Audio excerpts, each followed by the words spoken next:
Well, good evening everyone, and welcome to the Twin Ring Motegi for the 9th round of the World Touring Car Challenge presented by Crest Autosport and NXTGEN Racing. My name's Alex Everitt, your commentator tonight for this 9th round of the championship. Tonight, as we mentioned, we're here at the Twin Ring Motegi, legendary track in Japan, not famous with Formula 1 or the biggest series in the world, but it is very famous with the World Touring Cars and once MotoGP. We're at the road course tonight. Of course, this circuit gets its name Twin Ring as there are two circuits interconnected, one being the oval, which was raced by the NASCAR Cup Series once upon a time, and the IndyCar Series for a time. £4.22 to buy on RaceRoom is this track. It has 14 turns, 8 to the right and 6 to the left, and we are going to be given a tour of the circuit by ex-World Touring Car driver of 2017 in the home turf car, the Honda Civic, driven by Ryo Mishigami, the only Japanese driver of the World Touring Cars in 2017. This track was hosted on the World Touring Car calendar, the Race of Japan, in 2015, 2016 and 2017. And of course today, those are the car categories that are represented. Those 3 years of the World Touring Car Challenge featuring 4 manufacturers: the Chevrolet Cruze, the Honda Civic, the Lada Vesta and Volvo S60 Polestar.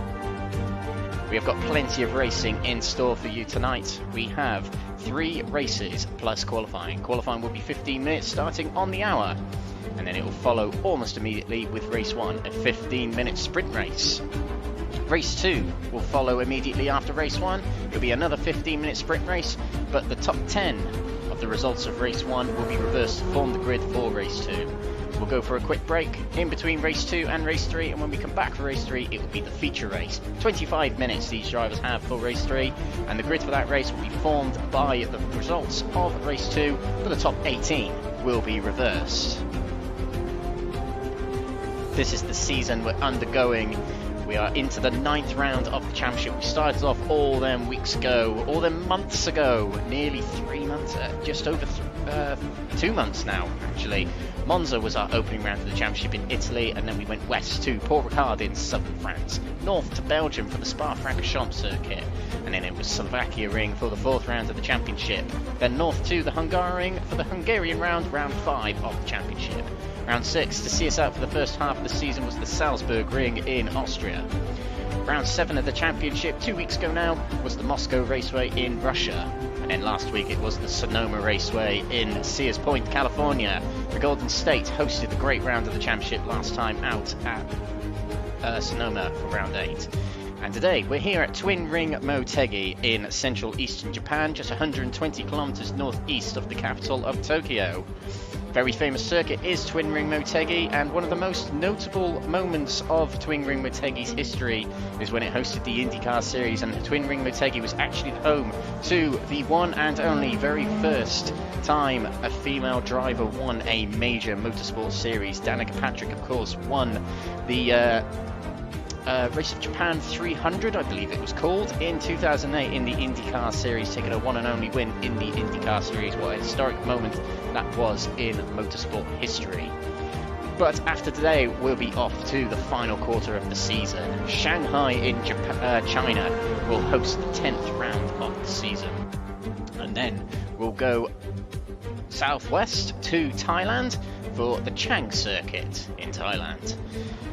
Nordschleife will host the final round, the entire 24-hour layout, so the entirety of the GP circuit, or 98% of it anyway, and then the entirety, almost, of the Nordschleife Green Hell will host the final round of the championship. Format still to be concluded for that round. It's still yet to be called whether it will be a 3-race format or less, but that'll be on the 9th of December to see out the season. The winner of this championship will take away a prize given to us by Apex Tracks, our main sponsors for this championship. a model sculpture crafted from modern F1 technology created by Apex Tracks, and you can go to their website apextracks.com to see all their products. But the winning driver of this series will take away the model sculpture of the Nordschleife as a trophy for winning this series. Speaking of trophies, there are plaques available for the top 3 drivers of the championships in the Pro category and the AM category at the end of the championship. So plenty on offer. And if you still want to get involved in this series, the races from here on will be free, so you can get involved in this series if you wish to. Plenty to get involved in, no championships to be won if you join at this point, but it's still great racing to get involved in. Visit crestautosport.com or nextgenracing.co.uk if you wish to enter the championship. A huge thank you to all our sponsors, affiliates and partners, which include Apex Tracks, Powermax Racing, Track Racer, Fast R, 603 Autosport and Joyce Design.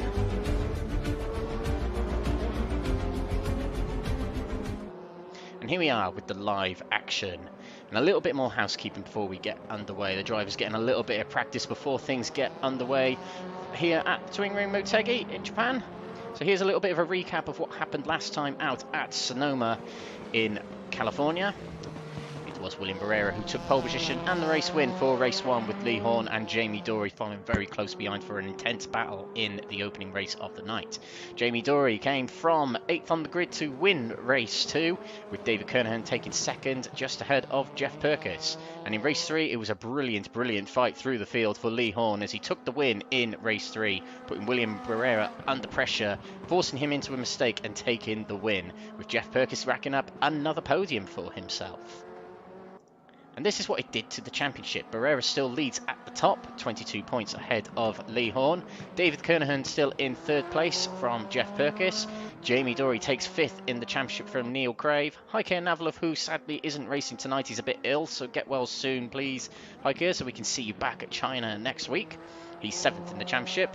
8th place to Ollie Hansen, 9th to Ian Deeney, and 10th to Alex Ward.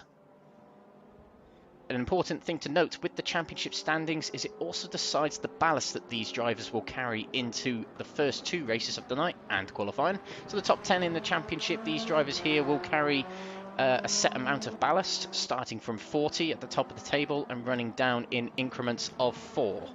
So obviously William Barrera will carry 40 kilos, 36 kilos for Lee Horn, and it runs down in 4 from then on.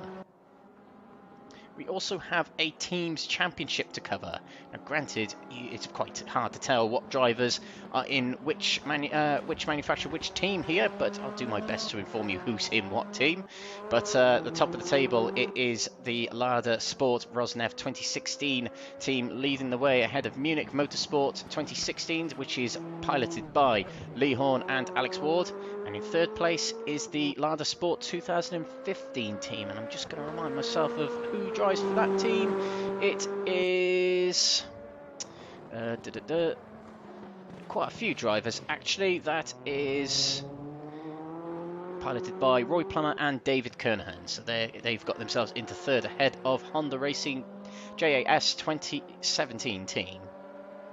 And as mentioned earlier on, we do have an AM category championship to follow, and it is headed by Ollie Hansen in 1st place. But in 2nd place, with a storming mid-part of the season, Stephen de Gravelia, our driver of the day, last time out at Sonoma, has stormed into 2nd place and has really reeled in towards Ollie Hansen. And a good round tonight might see him get even higher in the championship. And a good remainder of the season could bode well for Stephen de Gravelia. Elliot House, who was leading the championship for much of the season, he's sadly out tonight with an injured elbow.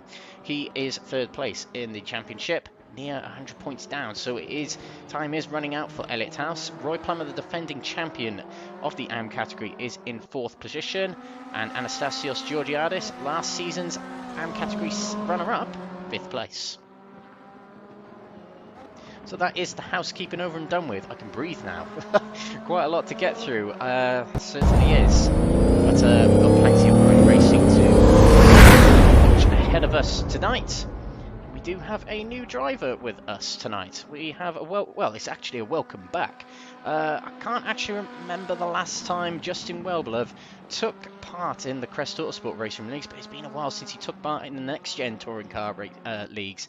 I think the last time he took part was when I was commentating on Next Gen Racing in season 20, I believe that was. So welcome back to Justin. He's decided to go with the Volvo Polestar S60 car. Jamie Dory top of the standings in practice just then, which has just ended. That's why we've reverted to the pits. Jamie Dory top of the standings, which bodes well for him. It was Lee Horn top of the standings, but I think Lee Horn jumped out the server and came back in. So that would have eliminated his time. But practice doesn't count for anything. It doesn't really matter. As we see the drivers take to the track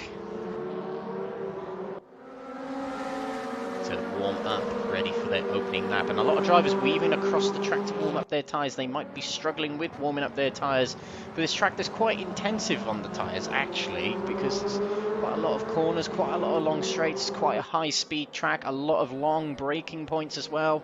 So it's a bit of a surprise, actually, to see him warming up the tyres so early on in the lap. The three Chevrolets there sticking together. Jamie Dory quickest in practice. Ahead of him is Lee Horn in the Sabine Schmitz livery. Behind in the Tom Coronel livery is Stephen de Gravelia.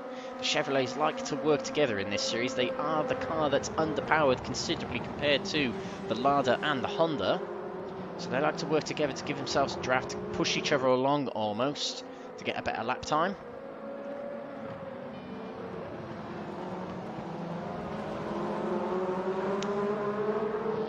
The question is, who is going to give us our traditional on-board lap here at the Twin Ring Motegi? Trying to choose someone who hasn't really given us an on-board lap yet this season. See if we can pick someone in the Honda. The Honda is on her home turf today. We've had 3 races in a row where cars have been on home turf. We had the Russian race for round 7 last week, round 8. The American race for the Chevrolet. Of course, the week before was the Lada home race, and this week is the home of the Honda. And I feel very sorry for the Volvo drivers, as that manufacturer doesn't have a home race this season. And I've decided we're going to go on board with Jamie Dory for a lap of the Twin Ring Motegi. No names for these corners on this track. Into turn 1 we go. Taking a little bit of that apex. Oh, the back end steps out. Almost rally drifting it round the corner of turn 2 as well was Jamie Dory. That might have slowed down his lap a little bit. Let's see how he gets on though. Down another long straight here at Twin Ring Motegi. Another 2 left-handers here. The sharper turn 3, and then it opens up into turn 4. Almost flat out. Hard left turn here. Taking a little bit of the runoff on the edge there. A little bit of gravel on the right side of the tyres now. As we approach turn 5, a very narrow right-hander, breaking down the gears into second gear. Should be second gear. Through the corner we go. Under the bridge, and above us on that bridge was the oval circuit. Turn 6 and now turn 7, left-hander. This is a real crucial part of the lap. You have to take just enough curb to straight line the corners almost, and you have to feather the throttle through the corners. Into turn 9, Jamie Dory goes a little bit wide, and that ruins not only his lap, and it ruins our tour of the Twin Ring Motegi. But we'll carry on anyway. He's waiting for the drivers to go by so we can get a bit of a slipstream. We'll go into turn 10, the slowest corner on the circuit, a very narrow and tight right-handed hairpin, and then onto the longest straight on the circuit. Downhill as well, so you absolutely rocket up the speedometer. Down the hill we go, plunging towards very slow downhill turn 11, which makes the cars very unstable, taking a little bit of the runoff there to get a very nice and wide corner here of turn 11. Under the bridge, underneath the oval we go again, through turn 12, now turn 13, and a sharp, quick right-hander, the final corner of the circuit, turn 14. That is a lap of Twin Ring Motegi, slightly interrupted by Jamie pulling over to the side, but you get the gist of it. The top of the standings at the moment is Lee Horn. Lee Horn was, until he left the server, the quickest in practice. See Jürgen Matby Pedersen. Jürgen has come on leaps and bounds since moving to the Lada. There's a couple of drivers in the field who have decided to switch cars. To the lack of benefit that they have to surrender 25% of their points accumulated to that point that they want to change car. So we saw Jürgen Matby Pedersen go off there, just to the side of the camera there. But Jürgen Masby-Pedersen and Steven de Grevelier are two drivers that decided to switch manufacturers, and it has been to a great benefit for them. Jürgen has put in a very, very good few performances since he got driver of the day at Salzburg Ring, and Steven de Grevelier moved to the Chevrolet. He got driver of the day last week at Sonoma. This is Jeff Perkins. He's having a good season, not such a good lap then, as he reverted to the pits to start himself on fresh tyres. And I think that's what the drivers are struggling with here. After one lap, they are finding their tyres not quite as quick as they need them to be. David Kernen in here, third in the championship. Big opportunity for him to get some big points with the slightly smaller grid than usual tonight. But he is thoroughly challenging Lee Horn for the top spot in the championship now. And he's very close to his times, actually. 5 thousandths off in that second sector there. Very, very close indeed. And if you watch the Crest Autosport IndyCar series last night, you'll see that was extremely close as well. Likewise was the NXTGEN GT3 series last night. That was a huge grid, very close times. But let's see how Kernen gets on with this lap here. Steven de Grevelier in a very impressive 4th place there. We're waiting for Jamie Dory and Mark Arrowsmith to get on board. Likewise, we're waiting for Coleman Corkery and Anastasios Georgiadis to get onto the standings. And Georgiadis has just put himself 7th as we say that. Here goes Kernen. Looked very good through the final few corners there. Let's see if he can get himself to the top step. Or the top spot, should I say. Not the top step, because this is qualifying. And it is. He puts himself provisional pole position by 0.137 of a second. And goes very sideways through turn 1. But all the damage he's done on Lee Horn was done on that lap just then. A very good lap indeed. Jamie Dory taking his time to set his lap. Seems very confident going into tonight.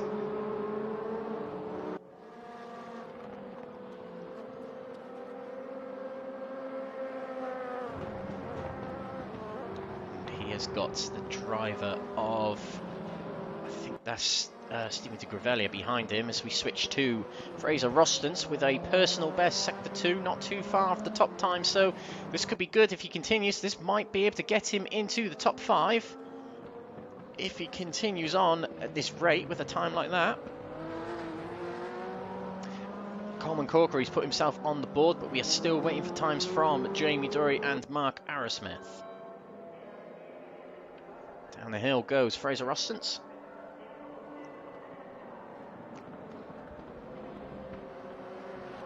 Of the rising sun, but who is the rising star in today's race? And that's what they're all fighting for, that top spot, which is going to be quite important here. It is a track that's quite good for overtaking, but you don't want to be overtaken. You want to be getting out in front and stretching ahead. Now let's see how Fraser Rostance gets on here. Up to 6th place, so not quite top 5 as we thought. The 6th place for him, higher than what he was.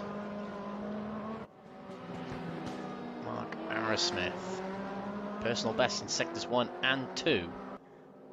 No time on the board just yet. Yeah, there we go. Arrowsmith in the Rob Huff livery. And during this period, Rob Huff went through quite a lot of manufacturers. Drove for Honda in 2015. I'm just going to have to check my stats here. Mark Arrowsmith is driving the 2016 Honda, which Rob Huff drove.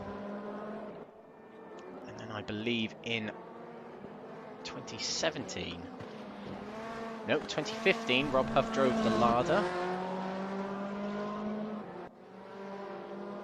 And also Rob Huff has driven the Seat Leon and the Cupra TCR and the Volkswagen Golf GTI TCR.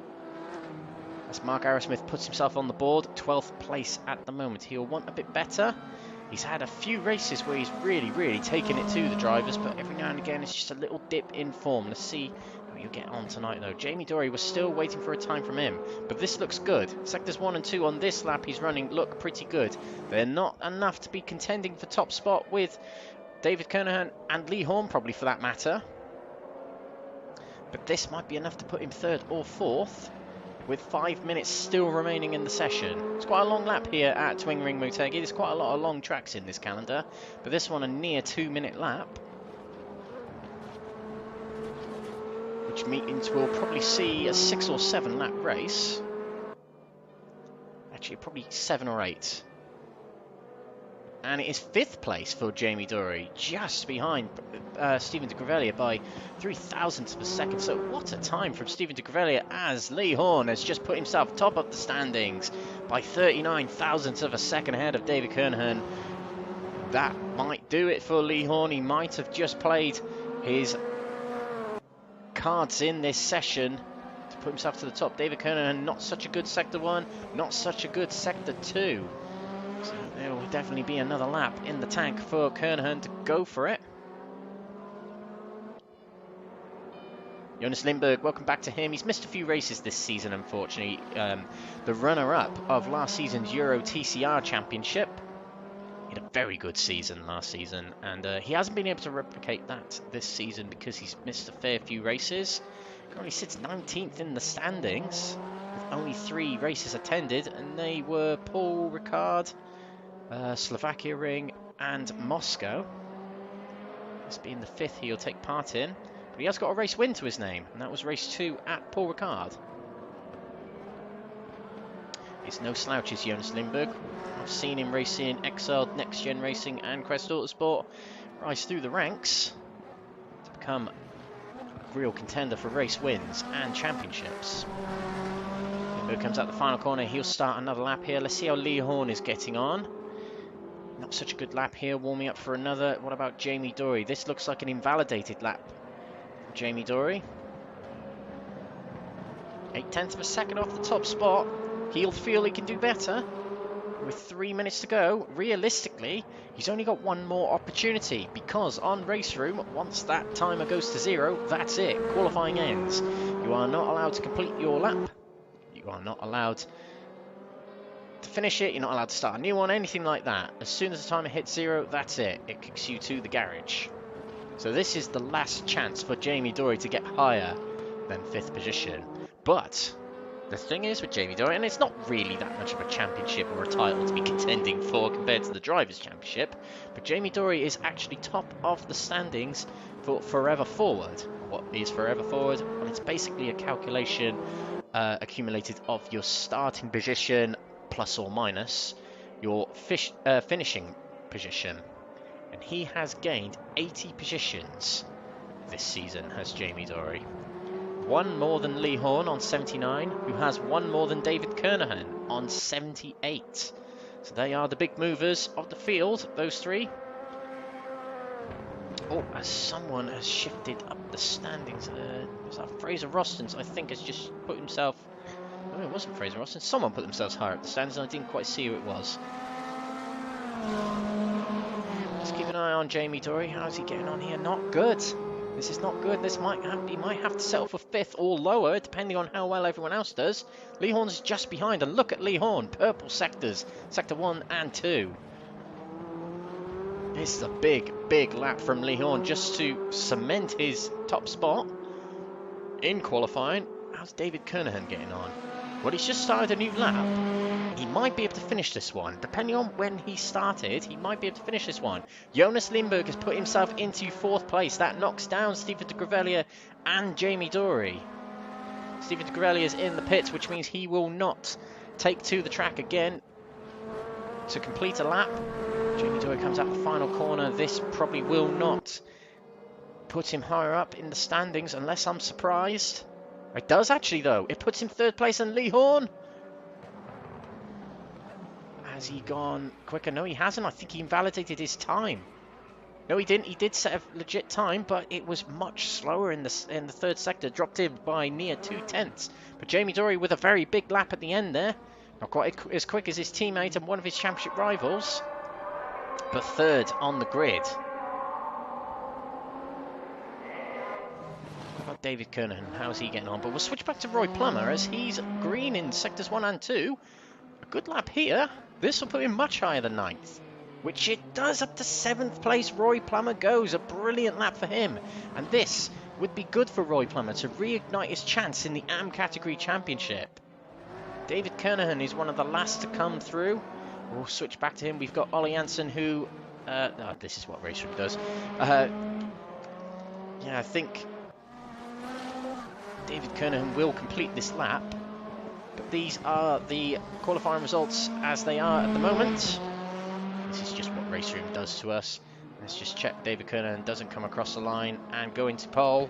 He doesn't. So there we go. Lee Horn tops the standings from David Kernen. Jamie Dory in third. Jeff Perkins takes fourth position from Jonas Lindbergh. Stephen de Gravelia with an impressive sixth place for him, with Roy Plummer in seventh. Fraser Austin's eighth.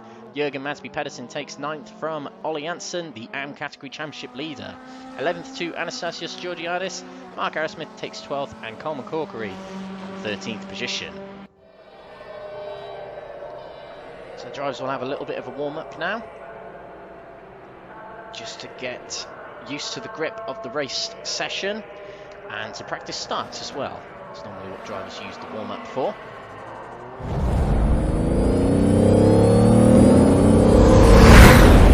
Drivers heading out on the track to do so. Sometimes drivers go out to practice their starts. As you can see, I think that is Jonas Lindbergh. Oh, no, it's not. It's Coleman Corkery. Practicing his start, practicing his launch control there. And some drivers like to just drive out on the track to pass the time, to be honest.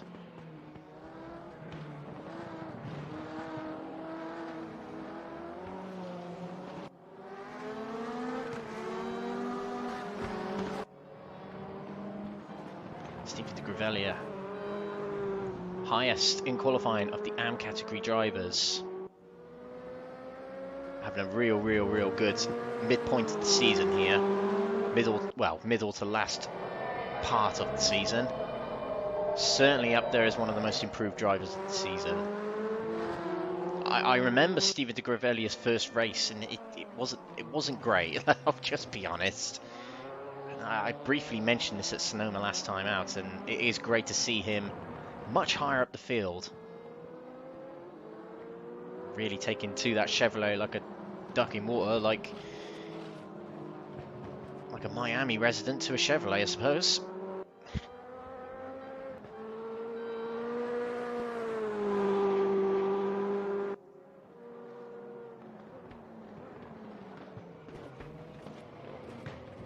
Lee Horn, pole sitter. Getting a little bit of practice out there. Lee Horn, I think that might be his first pole position of the season. No, it's his second, excuse me. Paul Riccardi got his opening pole position of the season, and he went on to win that race that he started on pole in. So a good chance for him in this race.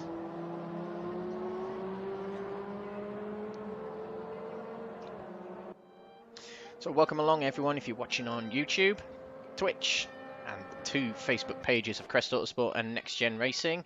Do give us a like, follow, share, subscribe, whatever. It all helps the algorithms. But welcome along to this opening race of the night, the World Touring Car Challenge, hosted by Crest Autosport and NXTGEN Racing here at the Twin Ring Motegi. My name's Alex Everitt, your commentator tonight. Welcome along everyone. Throughout the night, we'll be expecting your comments, voting for who you think will be, or should be, our Apex Tracks driver of the day. Too early to decide, but keep an eye out on who impresses you most out of this 13-car field.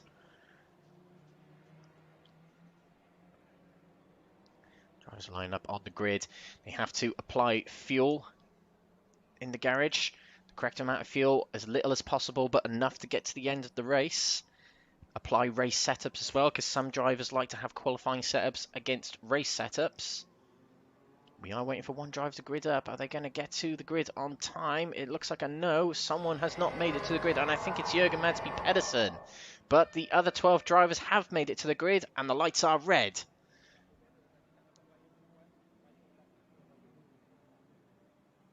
And now they're green. Away the drivers go. Is it a good start from Lee Horn? He comes across to defend the inside line straight away from David Kernen. Guarding the inside, and Jamie Dory trying to sneak it up the inside, but Jeff Perkins gets up his inside and through into third place. He goes right away, and Stephen de Gravelia is up to fifth place very early on here. Jürgen Madsby-Pedersen not leaving the pits. It seems something has happened to him. He's not able to take to the start of this race. Through turns 3 and 4 we go. David Kernen real close to Lee Horn as the others drop back. Lee Horn goes wide coming out of turn 4. That allows David Kernen through and into the lead. Big mistake from Lee Horn, surrendering his lead early on in this race. Through turn 5 they go. On board with Stephen de Greveli, a good start for him, up 1 place past Jonas Lindbergh, and is seeing the behind of Jeff Perkins. Probably not a pretty sight, actually. I'll rephrase that. The rear end of the car of Jeff Perkins. Good start for him. What can Lee Horn do? Surrenders the lead with going wide at turn 4 with cold tyres, presumably, but they'll warm up very quickly on this track. That's definitely for certain. Oh, a bit of a nudge from the rear of Lee Horn just to let David Kernen know he is there. Trying to get a good exit from the corner as well. Into the hairpin we go. Jamie Dory caught up to the rear of these two. Got himself back past Jeff Perkins. Let's see if we're going to see a move from the Chevrolets, but we probably won't actually, because the Lada is very quick down the straights, particularly on the downhill straights like this, but the Chevrolet is so good through the corners, and that's where it all evens out between these manufacturers. The Lada and the Honda are the power cars, and the corner cars are the Chevrolet and the Volvos. There is a 5th manufacturer as part of these categories, the Citroen Series, but it is not eligible for this series. Lee Horn pulling out of the slipstream to take a look to the inside, but doesn't go for a move. Likewise did Jonas Lindbergh, who is behind Stephen de Greveli. Bit further back, Anastasios Georgiadis has moved up a few places to 9th position, and an important position to look out for is 10th position, as that is reverse grid pole if you finish there at the end of this race. Currently held by Ollie Janssen just ahead of Coleman Corkery, and with Georgiadis just ahead of him, surrounded by 2 green Honda machines. Here we go into turn 5. Jamie Dory looking to the inside of Lee Horn. They've been teammates for much of the season, and Lee Horn leaves the door open on the inside. Jamie Dory takes 2nd place from Lee Horn, who is not having a good start to this race, leaving the door open twice to these drivers ahead of him now. So the pole sitter really struggling in this early part of the race. We have seen quite a lot this season. Lee Horn does struggle on the first opening few laps of the race, and then comes into his own, brings up the form later in the race. We saw his brilliant drive to the front of the field last time out in race 3 of Sonoma to take the win there, his 2nd win of the season. But David Kernen, he has had 2 wins to his name this season. To Lee Horn's 3, actually. I stand corrected. Spa-Francorchamps was 1 win for David Kernen, and his 2nd was round 4, race 2 at Slovakia Ring. So has been a while since David Kernen has lifted the 1st place trophy. Could this be the day? He takes it back, and he's stretching away a little bit from Jamie Dory here. This is a good start to the race for David Kernen. Held pole position for quite a while in qualifying.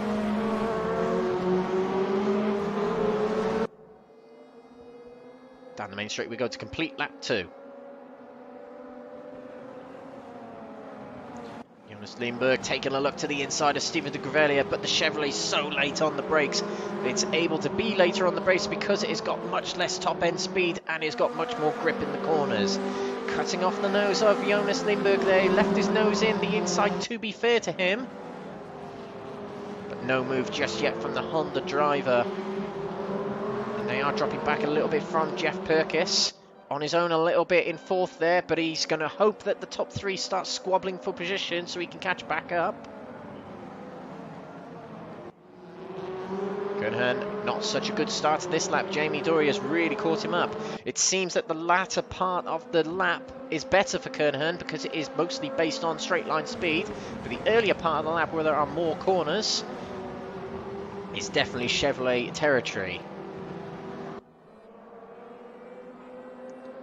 And he's going to have to defend the inside here, as it was a good exit from the corner from Jamie Dory. He looks to the outside, but Kernen covered the inside very well. This has been a very good season from David Kernen, it's got to be said. He started late in the WTCR last season, did take a win or 2, and was battling at the front, but this season he started with a clean slate. 0 points for everyone. Is a good undercut here from Jamie Dory. He might challenge David Kernen going down into turn 11. But again, that Lada is so much quicker down the straights. He's able to get away with it. Jürgen Mansby Pedersen is a non-starter in this race. Unfortunately, something has happened to him. Hopefully, it's not a disconnection because he won't be able to resume for race 2, if that's the case. Oh, and David Kernen almost half spins it. The car pointing the other way, and it just sent him left. It did not want to turn back to the right. Kernen drops out of the lead and drops down to 7th place, maybe even 8th place. Roy Plummer goes past him. Big mistake from Kernen there. It's a tricky corner, is turns 13 and 14, because the car's going left at a high speed and you have to switch it to the right so quickly. And it caught out the ladder there. It has caught out Kernen and he drops down the order. Now the Chevrolets fight at the top. It is Dory versus Lee Horn. Two teammates, but now the championship is opened up for a particular reason. These two can go at it. Jamie Dory, who hasn't been able to commit to a full-time program on RaceRoom for quite a long time due to his work shift pattern, is now finally in with a chance of contending in most rounds of the season. The only one he's missed is Monza. No, it wasn't Monza. Do excuse me, it was Spa-Francorchamps. It was David Kernen who missed Monza. Dory is in the championship. He's had a few iffy rounds here and there, but he has been the biggest mover of the field with the forever forward lead. He's notched up the most podiums and could be, well, second most podiums, and he could tie on most wins this season if he keeps this in the top spot in this race. This is on board with Lee Horn. Breaking into turn 11, the downhill right-hander. Fastest lap of the race right now is held by Lee Horn with a 1:54.001. Just 1,000th away from, well, 2,000th away from the 53s. Which is a good lap time in a race situation. Across the line they go, and it is a 1:53.54 Lee Horn. Fastest lap of the race, and a lot of invalidated lap times coming out as the tyres are degrading for these cars and drivers. Just to point out again, Stephen de Gravelli doing very well in 4th place there. In fact, I think he's on course here for his best result of the season as he slows down to let by Jonas Lindbergh. Bit of a commentator's curse there, actually. He lets him by, but even still, this would be his best result of the season if he can keep this going. His best result is 6th, which he achieved at Paul Ricard in race 3 and Sonoma in race 2. Let's get back towards the front as Lee Horn is real close to Jamie Dory. Can he take the inside going into turn 7? No, he can't, but he's so close. He's looking all ways. These two cars on a very similar setup because they're teammates, but also similar horsepower, similar characteristics. So it's straight up racing between these two.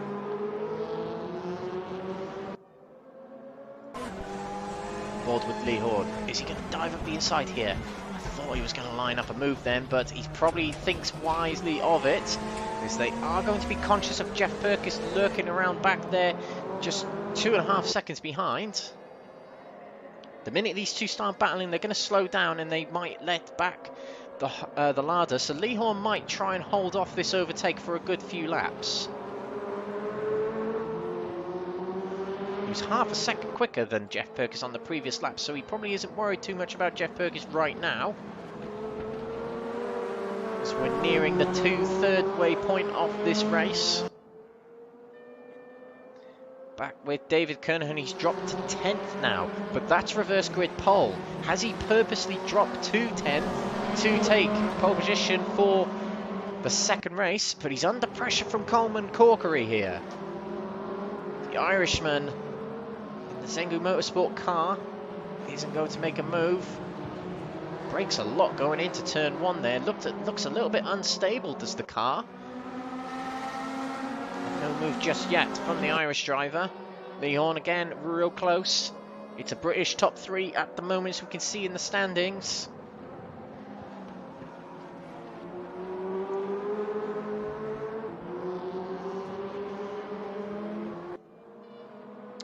Through turn 6 we go.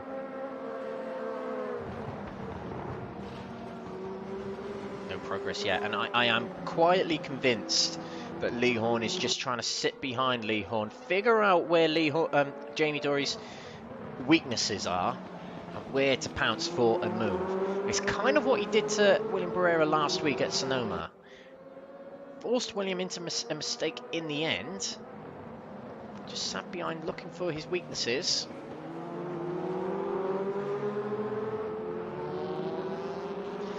Dory comes across to defend the inside, so he's worried about Lee Horn.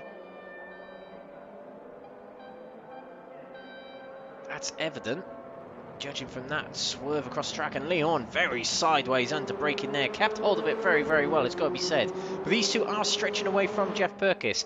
Again, on that previous lap, they were half a second quicker. This lap might be even better. Fastest lap still held by Lee Horn with a 53.5. Across the line they go.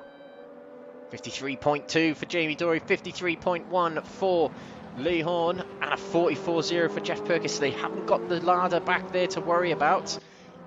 So realistically, Lee Horn could probably start considering going for a move on Jamie Dory. Test the water a little bit, see where the move is on. Real close to the bumper of the blue Chevrolet there, driven by Felipe. Both 2016 Chevrolets. 2016 being one of the better years of World Touring Cars, that's got to be said. The year where I think it was Jose Maria Lopez won his 4th and final World Touring Car Championship. One of the greatest World Touring Car drivers there was, along with Andy Prio, Gabriele Tarquini, who is retiring, his final race coming soon. Jose Maria Lopez, I remember watching his first race at his home track in Argentina, and he was blisteringly quick even back then. I think he took a win in race 2 on his debut. But we're not talking about the great World Touring Car drivers of real life, we're talking about the great touring car drivers ahead of us right now. 2 minutes to go. This will be the penultimate lap. One more lap to go after the completion of this one. Lee Horn has lost ground a little bit from Jamie Dory. He now has to think about lining up a move. Does he do it later in the lap? Does he do it earlier in the lap? If he does it later in the lap, he's risking not getting the opportunity. But the benefit is Jamie Dory will have less chance of getting back. But if he does it, if Lee Horn does it earlier in the lap, it's the opposite. It means Jamie Dory can fight back, but it secures it earlier rather than later. Through turns 1 and 2 they go. Oh, that looked like a very good exit from Lee Horn. Looks all ways. He's looking to the inside. Here goes Lee Horn on the inside of Jamie Dory, breaking into turn 3. Jamie Dory gives him room on the inside. Through the corner they go, and I think Lee Horn might take this here. Yes, he does. Ahead he goes of his teammate. Switches over to the left side, but Jamie Dory's fighting back. He's on the inside again for turn 5. Through they go, but Lee Horn is a bit later on the brakes. Oh, but he's not able to get to the apex. Jamie Dory might have got back this place. Yes, he has. Brilliant fighting back from Jamie Dory. Not panicking too much coming out of turns 3 and 4. He got the position back, and Lee Horn has dropped back a little bit with a bit of dust on his tyres. And this means he has got very few opportunities left in the race on this lap to try and take back Jamie Dory.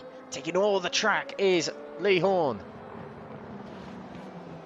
This next hairpin coming up at the end of this straight here is one opportunity, and the next is at the bottom of the hill at turn 11.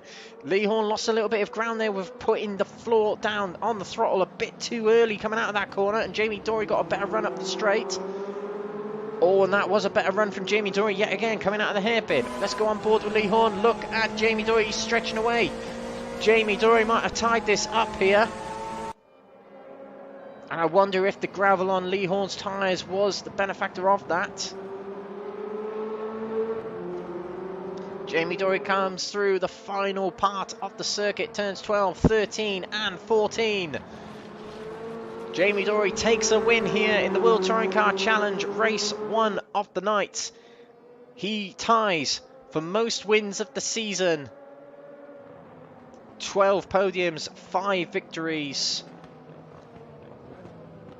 And Lee Horn takes second place for his 10th podium of the season.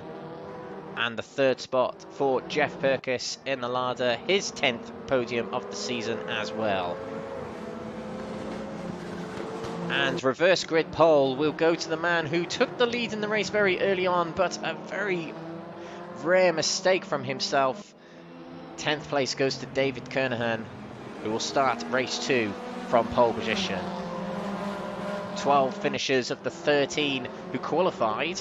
Jürgen Mathieu-Pedersen didn't even take to the start of this race. And here are your race results. Lee Horn getting the fastest lap in that race of a 1:53.1. But Jamie Dory takes the win with some brilliant fighting back and defending on the final lap there. Perkins takes third from Lindbergh. Stephen de Grevelier with his best result in the series. 5th for him. Fraser Rostens takes 6th from Roy Plummer in 7th. Ollie Hansen takes 8th with Georgiadis in 9th. Kernen takes 8th from Coleman Corkery in 11th. Mark Arrowsmith final of the finishes in 12th, and Jürgen Mathieu-Pedersen DNS in fact for 13th place. We're going to go for a very quick break now, but when we come back it will be race 2 of the night. Don't go away, we'll be back very shortly, ladies and gentlemen.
The GP Box is an online marketplace for motorsports merchandise and memorabilia. Browse for a whole range of motorsports products in all forms of motorsport.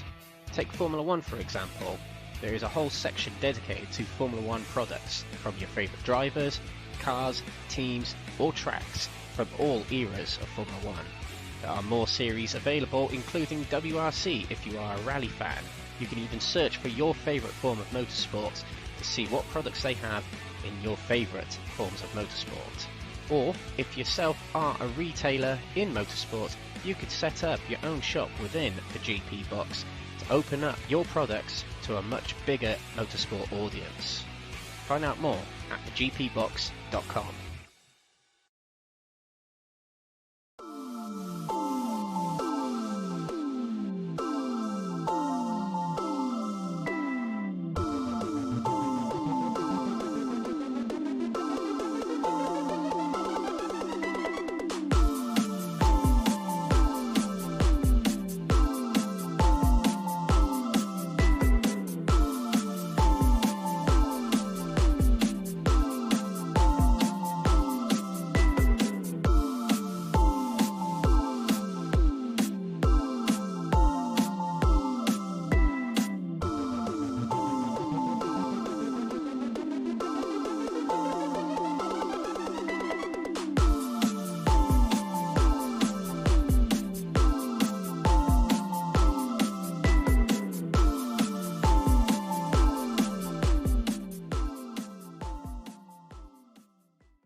Welcome back everyone to the World Touring Car Challenge presented by Crest Autosport and NXTGEN Racing. This is round 9 of 12 of the championship. here at Twin Ring Motegi. One race is over and done with, and we'll get a little recap of the results here just very shortly, because we have to do it very manually on RaceRoom. Please fix the system, RaceRoom. Yeah, so Jamie Dory taking the top spot, honours with a brilliant final lap battle with Lee Horn, who confessed in the Discord just then when I spoke to them, having a little interview with them. Not on air, admittedly, but Lee Horn did get a little bit of dirt on his tyres that compromised him, and he just kept pushing a little bit too hard on the exit of the corners on that final lap, which is what broke Jamie Dory away from him. Jeff Perkins with 3rd place, Lindbergh taking 4th, and Stephen de Grevelier, his best result of the series, in 5th place. Fraser Ostens with a good improvement from his starting position to 6th place, with Roy Plummer taking 7th, ahead of his Amcatchby Championship rival Ollie Janssen. Georgiadis in 9th, with David Kernen in 10th, and 10th place means he'll start pole position for this race. The top 10 of that race result will be reversed to form the grid for this race coming up. Jürgen Madsby Pedersen, news on him, he isn't going to make it to race 2. I think it was a disconnection of some sort, but he should be returning for race 3, which is good to hear, good to know. But very unlucky, rare disconnections that happen in the game. But it is the nature of the beast, it is the nature of the sim. But we're about to get underway for the second race of the night, the World Touring Car Challenge, here at Twin Ring Motegi. Welcome along if you're watching on YouTube, Twitch, and the 1 or 2 Facebook pages, Crest Autosport and NXTGEN Racing. Do give us a like, follow, share, subscribe, whatever you're watching on, whatever it translates to. It is very, very much appreciated by the organisations, and it very much helps the algorithms of the streaming platforms. But enough of that, let's get underway with race 2. David Kernen lines up on the front. Alongside him is Anastasios Georgiadis. Lights are red. Away we go. The lights turn green on the bridge above the drivers. Straight across the track goes David Kernen, defend the inside, just like what Lee Horn did on the opening lap of the race. On the inside back there, we had Jeff Perkins on the inside of Jonas Lindbergh. Big brave move from him. Oh, and sideways goes Lee Horn. Contact with Jonas Lindbergh, but he keeps it going somehow. But David Kernen breaks away at the front, kind of like what he did in race 1. Is he able to keep hold of it in this one, though? I'm sure he will not repeat the mistake of the previous race. Stephen de Grevelier up 1 place already. He's alongside Fraser Rostens, but Rostens gets back in front. Down the main straight they go. Jamie Dory struggling to contend, keep his position here, but this is a 3 wide. Jeff Perkins on the inside of de Grevelier, but he makes it through in front of Fraser Rostens and past Jeff Perkins as well. Jamie Dory with a very good corner there, jumped up 2 places. He has still got Lee Horn on his inside though, as we come up towards turn 7. Lee Horn on the outside of the race 1 winner. Lee Horn has the inside for the inside in the next corner though. Sideways through as his cold tyres are haunting him again. And into turn 9 they go, still side by side between the race 1 winner and runner-up. Jeff Perkins looking all directions to try and get by Fraser Rostens, who guards the inside. Lee Horn keeps the inside and gets into 8th place into the hairpin. Oh, and a little bit wide back there. I think that was Jonas Lindbergh, who drops down the order a little bit with a bit of bishing and bashing and boshing from other drivers around him. David Kernen breaking away here. Georgiadis in 2nd place here, battling with his last season AM Championship rival, Roy Plummer. And they're both not doing so well, as well, should I say, in the championship this time around. 4th and 5th for them, but there are drop rounds still to come into play later in the season, and there's still rounds to go where they can accumulate more points.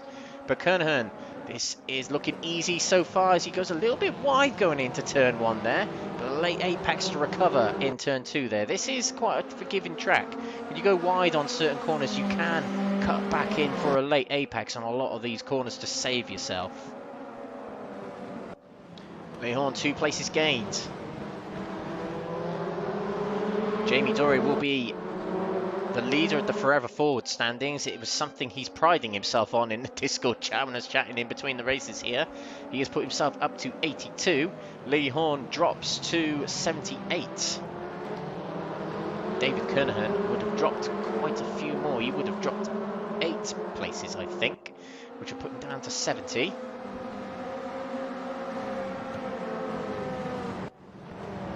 Plummer real close to Anastasios Georgiadis. And now Ollie Jansen is reeling in. Ollie Jansen is leading the AM category championship. He'll be conscious of the 2 drivers ahead of him. He'll be focused on getting ahead of them. He won't be too worried about the pro drivers around him. And again, I keep saying it, my favourite livery on the circuit, and it's one of my all-time favourite drivers, Rickard Rydell. This livery he's bearing. Oh, and a bit of battling going on between Lee Horn and Jeff Perkins. And actually, Lee Horn has got the inside of Jeff Perkins here. If we go on board with Jamie Dory, we can see Lee Horn is just ahead and had to tuck back in behind Jeff Perkins. Although he dives through the inside, he's not able to brake late enough to get ahead. Stephen de Grevelier drops behind Fraser Rostons, who makes a move, and he's looking to the inside of Ollie Jansen. Can't quite make it. It's a difficult corner to overtake on here, so not the best of moves to be going for. But he backed out of it. Very wise there from Fraser Rostons. Jeff Perkins looking around for a move on Stephen de Grevelier, just ahead of him in the number 9 Chevrolet. This is real close racing between this field here. And at the inside of Jamie Dory goes Jonas Lindbergh, fighting on the little bit of track he has to his right. To a side by side coming down to turn 3. It's definitely advantage Dory as he's on the inside for 2 left-handers here. And ahead he goes. And now Stephen de Grevelier drops behind Jeff Perkins and now behind Lee Horn. And he might even drop behind Jamie Dory as well. Yes, he might. He just realises Jamie Dory is on his left and can't move over to the right, to the left anymore. And I think through goes Jamie Dory. It's a bit of a difficult lap here for Stephen de Grevelier. Although he's been improving very, very much this season. Getting involved and getting his elbows out with the front runners here is a bit of a learning curve, as he now has Jonas Lindbergh on his outside. And he has covered him off. Oh, and Ollie Jansen has gone slow at the back there. We didn't quite see what happened to him there, but he has dropped back a lot of places. That's not good for him. He drops behind Stephen de Grevelier again. This is detrimental to his AM category championship hopes. If he keeps dropping down like this, and he's also got Mark Arrowsmith threatening his inside. Arrowsmith sneaks it up the inside. Nothing Ollie Jansen could do. He tried to cover him off, but a good move from Arrowsmith to get himself into 10th place. And by the way, this will be a full reverse grid if all 12 drivers finish this race. So if you finish last, it's not all doom and gloom, as you will get to the front of the grid for the next race. And Jamie Dory locks up. Jeff Perkins locks up. And down the order he goes. And it's mixed things up a little bit as Stephen de Grevelier gets back in front of Lee Horn. Now he doesn't. He's got Jonas Lindbergh trying to get back in front of him as well. Side by side through the final corner. Lindbergh goes off the track and now slow him down a lot. Perkins and Arrowsmith are now going to capitalise on that. 3 wide going down the main straight here. Mark Arrowsmith tucks back in behind Jeff Perkins, who still has the inside of Jonas Lindbergh. All drivers who went a little bit wide there have got gravel on their tyres and are slipping wide. But Perkins might have snuck back ahead of Jonas Lindbergh here. Or has he? Lindbergh is fighting back and he has the inside for turn 3. Later on the brakes is the Swedish driver. But Perkins fighting back, and actually this might be good for Jeff Perkins if he can keep it on the outside around turn 4, which he does. He has the inside for the next corner, turn 5. Brilliant defending from Jeff Perkins. This is great racing. Oh, Mark Arrowsmith, a big lunge up the inside. That wasn't going to work. And it slows their momentum down a little bit. Ollie Jansen trying to capitalise on it. Arrowsmith left that a little bit too late, it's got to be said. And he's trying to stay ahead. And look at this 3 wide going into turn 7. Trying to sneak in the middle there was Coleman Corkery. But it just couldn't quite get it through enough. And they somehow got through the corner. Still, that was great to watch between the 3 drivers here. Back towards the mid-pack. Lee Horn is still ahead of Jamie Dory, and they are trying to catch up with the top 3. Fraser Rostons heading this pack here, chasing after the top 3, and they've just been in a battle of their own. No position swaps between them. I have been keeping an eye on it, but it's still headed by Georgiadis. Second of the 2 is Roy Plummer, and David Kernen leading by 4 seconds. So if he can keep it in a straight line like what he didn't do in race 1, he is well and truly on his way to a victory here at Twin Ring Motegi. Jamie Dory, he looked very close to a move on Lee Horn there. Lee Horn goes wide, coming out the final corner. Now Jamie Dory can get alongside and could try and get past his teammate. Can't quite see him yet there. Still side by side. Lee Horn has to keep it on the outside here, but he can't. Jamie Dory. Oh no, I think Lee Horn has still got it on the inside. Yes, he has. He has the inside for turn 3, but as we saw a lap ago with Jeff Perkins and Lindbergh, the outside isn't a bad line to actually be on. And wide goes Fraser Rostance. Outbreaks himself and runs onto the gravel. That puts him down a few places to 7th position. He's still running wide. Has he got a puncture? This is going to lose him all places. Stephen Gravelli has dropped to 12th somehow without us seeing it. And I think Fraser Rostance is going to hang on to 10th at the moment here. Yes, he is. Just ahead of Coleman Corkery and Stephen Gravelli. Oh, and a bit of a nudge. That puts Coleman Corkery off the track and back down to 12th place. Jamie Dory has got himself back ahead of Lee Horn, as we saw briefly back there. And the battle rages on between these two drivers. Jamie Dory heading the 2 again.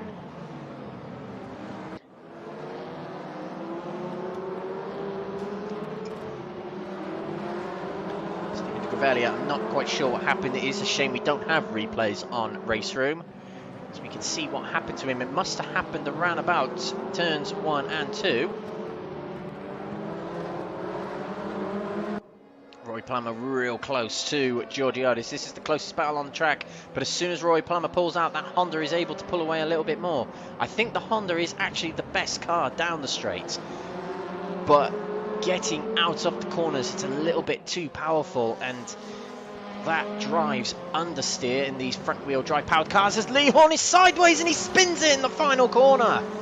Got it sideways and wasn't able to keep hold of it. He has to get it in reverse gear quickly, get it back on the track. He spins it around in the gravel. I think real life it wouldn't be as forgiving, but he's dropped down loads down the order. But not to worry so much for Lee Horn, as 12th place here, if he finishes, will still be reverse grid pole. But what it does do here, it allows drivers battling with him in the championship to stretch more points ahead of him. Kernen, it's got to be said, this is what he needed. He needed Lee Horn to have an uncharacteristic mistake, like what he had in race 1 actually. Almost a carbon copy of it. And now Kernen is going to reel back in the points that he lost in race 1. More so, actually. There's a bigger gap between the two of them. So this is what he needed. This has been a bit of a godsend for Kernen. But Jamie Dory, this is also what he needs, as he is getting big points on his rivals ahead of Kernen and Lee Horn tonight, with a race win in race 1. And he's closing in on a podium here. If he can get himself into 2nd place here with 4 minutes to go, that's going to be big for Jamie Dory, in terms of the championship anyway. Big battling going on in this mid-pack here, headed by Jonas Lindbergh. 2nd of them is Mark Arrowsmith. What a race he's having here. He's come up from, I think it was 11th. It was 11th, and he is in 7th right now. Every now and again, Mark Arrowsmith has a blinder of a race, and this might be one of them. Touch wood, touch wood. Following fellow manufacturer Honda driver Jonas Lindbergh ahead of him, and behind him there's 2 other Hondas. Oh, it's a big bunch coming out of the final corner here. Georgiadis heading the battle for 2nd, Dory in 4th, and in the middle of them is Roy Plummer.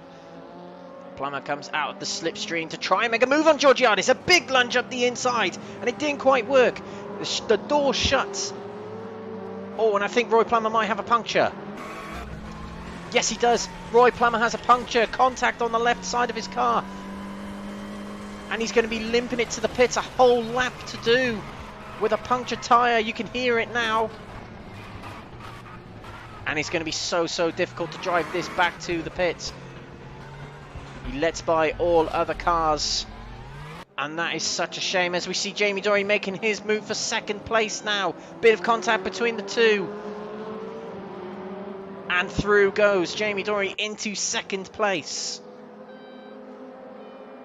Talking about that move from Roy Plummer, it was a very ambitious move from the Brit. And the door closed very quickly. It'd be one for the stewards to review. Definitely one for the stewards to review.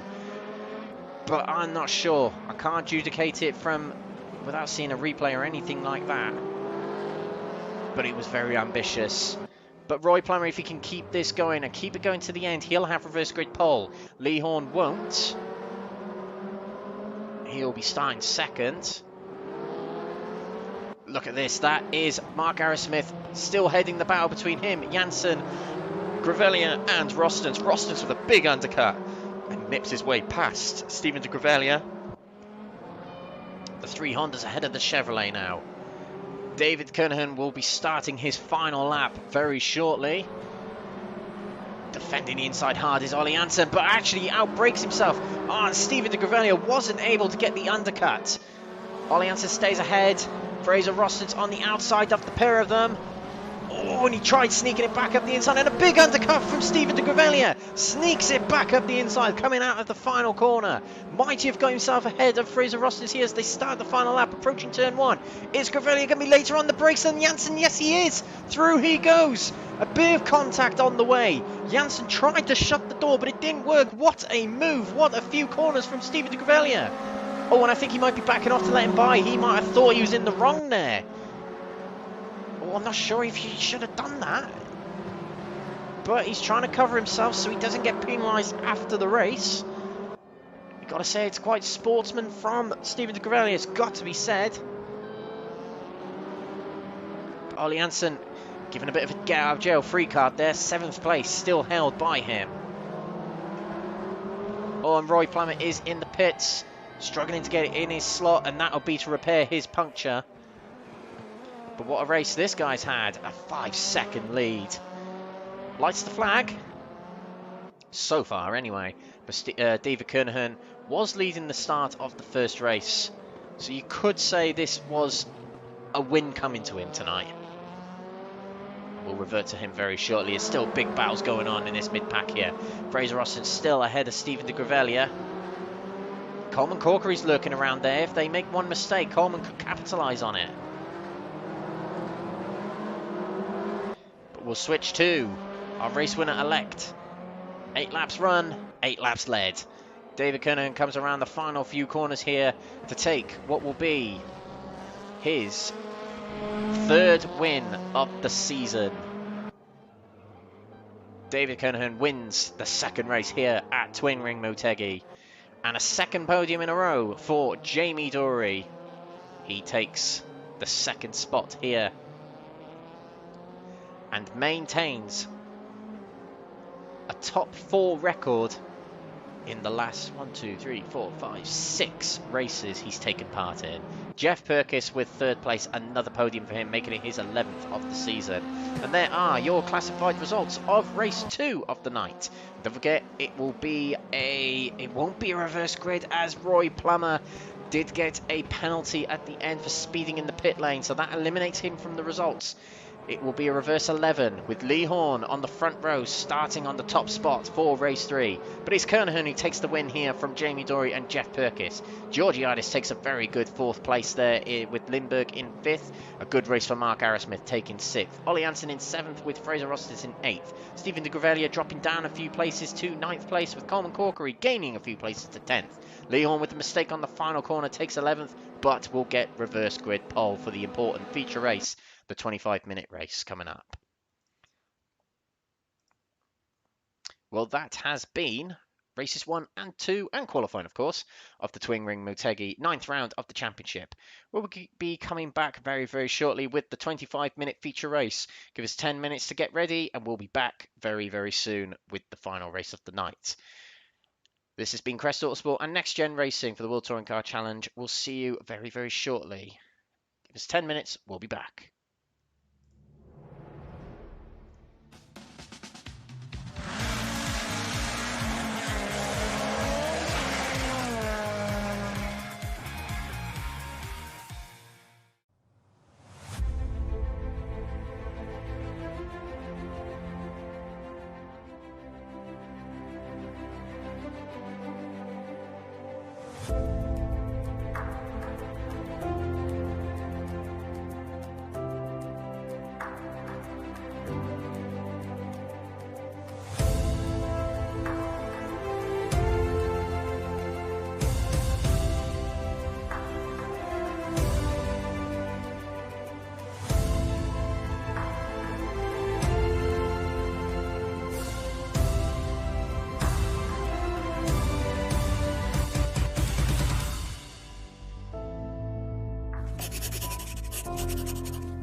The GP Box is an online marketplace for motorsports, merchandise and memorabilia. Browse for a whole range of motorsports products in all forms of motorsport. Take Formula 1 for example. There is a whole section dedicated to Formula 1 products from your favourite drivers, cars, teams or tracks from all eras of Formula 1. There are more series available, including WRC if you are a rally fan. You can even search for your favourite form of motorsport to see what products they have in your favourite forms of motorsport. Or, if yourself are a retailer in motorsport, you could set up your own shop within the GP Box to open up your products to a much bigger motorsport audience. Find out more at thegpbox.com.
The GP Box is an online marketplace for motorsports, merchandise and memorabilia. Browse for a whole range of motorsports products in all forms of motorsport.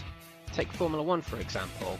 There is a whole section dedicated to Formula 1 products from your favourite drivers, cars, teams or tracks from all eras of Formula 1.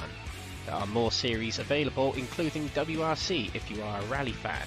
You can even search for your favourite form of motorsport to see what products they have in your favourite forms of motorsport. Or, if yourself are a retailer in motorsport, you could set up your own shop within the GP Box to open up your products to a much bigger motorsport audience. Find out more at thegpbox.com.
The GP Box is an online marketplace for motorsports merchandise and memorabilia. Browse for a whole range of motorsports products in all forms of motorsport.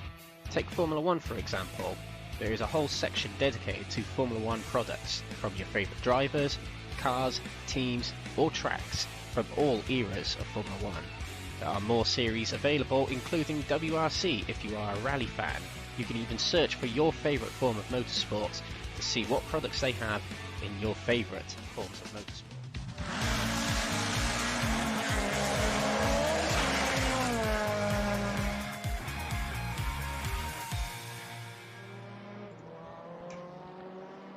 Welcome back everyone to the World Touring Car Challenge presented by Crest Autosport and NXTGEN Racing. We're here at the Twin Ring Motegi, the 9th round of the championship. And this track gets its name from there being two tracks, an oval circuit that sits above the road course here that we're racing on tonight. 14 turns on this road course, 8 to the right and 6 to the left. And it was a very popular track, the Race of Japan, from 2015 to 2017, which of course is the cars we are racing with today. We have the 15, 16 and 17 Chevrolet Cruze, Honda Civic, Lada Vesta, Volvo S60 Polestar as well. Coming up very shortly, we have got the 25-minute feature race, where it will be a full reverse grid based on the results of race 2 just a few moments ago. We have this season to undergo. After tonight, there's only 3 rounds left. We started off all them months ago, 2 months ago at Monza in Italy. Then it was Paul Ricard for round 2. Spa-Francorchamps in Belgium for round 3, and round 4 was the Slovakia Ring. Hungaroring hosted round 5 of the championship, with round 6 being in Austria for the Salzburg Ring. Round 7 was hosted at Moscow Raceway in Russia. Sonoma Raceway, aka Sears Point, aka Infineon Raceway. Many different names for that circuit, but Sonoma hosted round 8 of the championship. And today, round 9 here at Twin Ring Motegi for the Japanese round. Next week, it's the Chinese round of the season in Shanghai. Thailand will be hosting the penultimate round of the season for the Chang circuit, also known as Birum Raceway. And the final round of the championship, where else is it going to be? The iconic venue of the World Touring Car Challenge, or Championship should I say, that when it first came along was a controversial decision back in 2012, but the Nordschleife 24-hour layout is going to host the final round of the championship on the 9th of December, where we will crown a champion. We'll crown the 3rd ever Crest Autosport RaceRoom Leagues champion, and I think the 6th ever NXTGEN Racing RaceRoom champion. And that champion will take away an Apex Tracks prize, a model sculpture of the Nordschleife crafted by Apex Tracks using modern F1 technology. And we also have plaques available for the top 3 in the Pro Category Championship and the AM Category Championship. And we join the live action here for the final race of the night here at Twin Ring Motegi. 13 drivers in the server. So Jürgen Masby Pedersen has got himself working again. So what happened to him in the first race that meant he couldn't join the grid was, well, these are the kind of technical issues you get with sim racing and not so much with real life racing, is technical issues. He only saw a black screen. He couldn't see any cars on the track, so he had to abort, which was good for the safety of the other drivers. Well, safety, the long-lasting race of the other drivers. But he's back in this race, and let's see how well he does. It will drop him a few points in the championship, but there are drop rounds to consider later in the championship. So 2 things to consider going into this race tonight. We'll go back through the results of race 2 because it's a reverse grid of the previous race. But also, the ballast is going to reset. So we had championship ballast running into this race, into race 1 and race 2 and qualifying, but it will reset based on the qualifying results you can see here. So Lee Horn will carry the most amount of ballast, being that he qualified pole position for race 1. He'll carry 40 kilos for this race coming up. David Kernen will carry 36 kilos.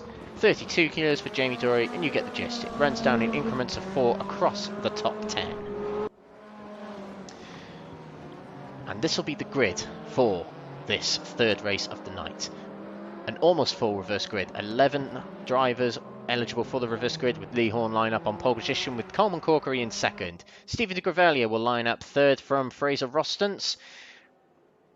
Line up fifth will be Ollie Anson, with sixth going to Mark Arrowsmith. Seventh will line up Jonas Lindbergh, with Anastasios Georgiadis line up eighth. Ninth will be Jeff Perkins, with Jamie Dory in 10th, and David Kernen in 11th. 12th will line up Roy Plummer, and 13th will be Jürgen Madsby Pedersen. So here we go, the final race of the night, of the 9th round of the World Touring Car Challenge presented by Crest Autosport NXTGEN Racing. My name is Alex Everitt, your commentator tonight, and we have got a decision to make over the next 25 minutes. Who is going to be our driver of the day? Someone who has really stood out tonight amongst the crowd. Who is it going to be? We'll find out in the next 25 minutes or so. We'll decide in the next 25 minutes or so. The drivers line up on the grid. Lee Horn, big opportunity for him here to take a race win. Two of his championship rivals have taken a win already tonight, so he'll be determined to take one here.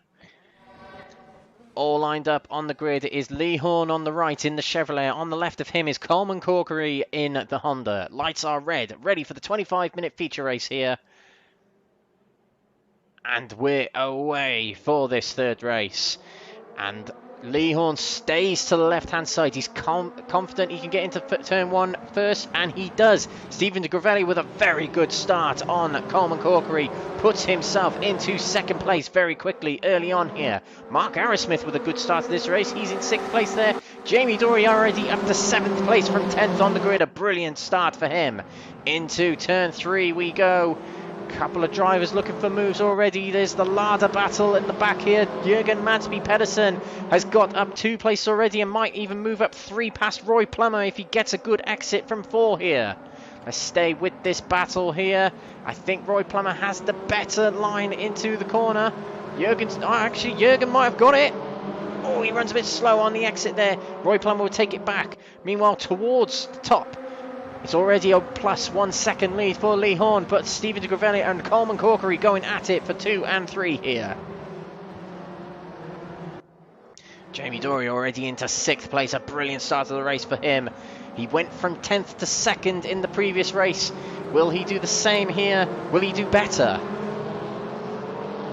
Coleman Corkery at the front here, looking always to try and get by the Belgian driver, Stephen de Grevelier. Oh, into the hairpin we go. Trying to keep the inside line there is Stephen de Grevelier. Coleman Corkery not able to make it around the outside. Good effort, though. Very good effort. Looks to the right of the Chevrolet. Has more power down this straight than the Chevrolet. Being cast to the inside line there. Able to move back across, but the Chevrolet is much later on the brakes. Can Stephen de Grevelier keep it in the corner? He goes a little bit wide. Coleman Corkery's got the opportunity to go around the outside for turns 12 and 13 here. Into turn 13, Coleman Corkery takes 2nd place from the Belgian driver and Fraser Rostance. Big move on the inside of Jonas Lindbergh there to try and take 4th place. And the big runoff there for Jonas Lindbergh means Jamie Dory can attack. He's looking to the middle. Now he looks right to Fraser Rostance. Not able to get late enough on the brakes. And Jonas Lindbergh very late on the brakes to try and get back ahead of Fraser Rostance. And I think Jonas Lindbergh has got the better run of the two. He will stay in front for 4th place here. That was very good defending from Jonas Lindbergh, it's got to be said. Coleman Corkery remains in 2nd place here. Needs to get his head down and try and break away from this pack that are battling quite intensely behind him. Coleman Corkery has had an up-and-down season. His debut at Spa-Francorchamps was very good. He got a podium in his 2nd race, but hasn't had the same run of form since then. Can this be a change for him? 3 seconds up the road is Lee Horn. He is long and gone. Jamie Dory on the outside of Fraser Rostance. Is he able to get it on the inside for turn 7? Yes, he is. He's going to have to keep it alongside going around the next right-hander here. He has the outside line. Both are sideways going through the corner. Jamie Dory has the inside for the hairpin coming up very shortly here. And looking always behind was David Kernen trying to get by Mark Arrowsmith. And I think Fraser Rostance has hung on to the inside here of Jamie Dory as we approach the next hairpin. Big contact between Jeff Perkins and David Kernen here approaching the hairpin. And Jeff Perkins stays ahead of the two, and Fraser Rostance has fought back on Jamie Dory and has got back past him. Coleman Corkery is breaking away from Stephen de Grevelier here, but Fraser Rostance, with defending from Jamie Dory, looks like he's trying to go for a move on Jonas Lindbergh. Not to be. as he breaks a little earlier. Dory is still alongside Fraser Rostens. This is brilliant battling from the two of them, giving each other racing room constantly. Into the final few corners, Dory has to give room. Oh, and wide there goes Aerosmith. I'm not sure if there was contact there, but Mark Aerosmith runs wide. He's able to keep going. He's still within touching distance of the pack. Lindbergh's on the inside of Steven de Grevelier. A much better run coming out of the final corner. Grevelier goes wide, and that's going to allow Jonas Lindbergh through and into third place. Rostens and Dory were still side by side going into turn one, but Rostens gets ahead. This is really holding up Jamie Dory. He's not able to get by these cars, and his teammate Lee Horn is just romping away. 4.4 seconds clear at the moment. Brilliant performance so far for Lee Horn in this race. Out of trouble at the moment. No battling to worry about at all in this race. Steven de Grevelier trying to fight back on third place. Not able to brake late enough to get it by Jonas Lindbergh. Lindbergh is one of the most difficult drivers to battle in this field. He's very difficult to overtake. Rostens and Jamie Dory side by side again, but this is swapped round from the previous lap. Now Rostens has the left side, and I think Jamie Dory might have the better line through the corner here. Yes, he does. He goes straight across to defend the inside going into turn 9 here. And into 5th place finally goes Jamie Dory. But Fraser Rostens definitely isn't going to give this up. He's going to hang around the outside and try a big undercut here to try and get the upper hand on Jamie Dory for straight line speed. Wise decision to do that from Fraser Rostens. Can he get alongside by the time they get to turn 11? Don't think he's going to. And again, that Chevrolet is able to get later on the brakes. So the brakes lit up on that Honda there, braking really hard to try and keep it up with the Chevrolet. Oh, and for second place here, Carmen Corkery has been caught by Jonas Lindbergh. The two green Zengo Motorsport Hondas are going to start battling here, both with a similar livery here, but not the same livery. Oh, and Steven de Grevelier has gone wide here. He surrenders a few positions, as does Jeff Perkins. Perkins drops to 10th. Steven de Grevelier drops to 7th. And Mark Aerosmith is out of this race, sadly. I'm not sure what's happened to him. It might have had to do with a previous lap or so. He was bumped off to the gravel area, coming out of the final corner. And it is race over for Mark Aerosmith, sadly. And what was a good race too for him as well.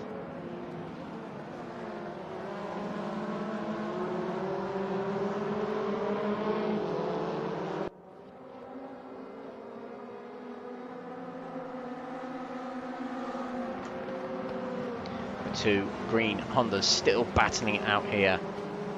You've got to watch out for Jamie Dory, who's going to be going for a three-peat of podiums tonight. Jamie Dory narrowly missed out on a three-peat of podiums last time out at Sonoma. He wasn't able to catch up with Jeff Perkins to get the third spot in race 3 at Sonoma. Oh, and a big lunge here from David Kernen on the outside of Fraser Rostens. Rostens is able to hang on to the inside. Rostens is guarding the inside of these corners very, very well. Although that Honda struggles with understeer, he's able to keep it on the inside of these drives very, very well. Back there, we've also got Jürgen Madsby Pedersen up to 7th from 13th. Brilliant drive from the Danish driver in this race. And he's got his way past Steven de Grevelier and can set his sights on Fraser Rostens and David Kernahan up ahead. Battle rages on for the second spot on the podium here. I fear that Coleman Corkery might not have had a good exit from the final corner there. Jonas Lindbergh has got the inside going into turn 1.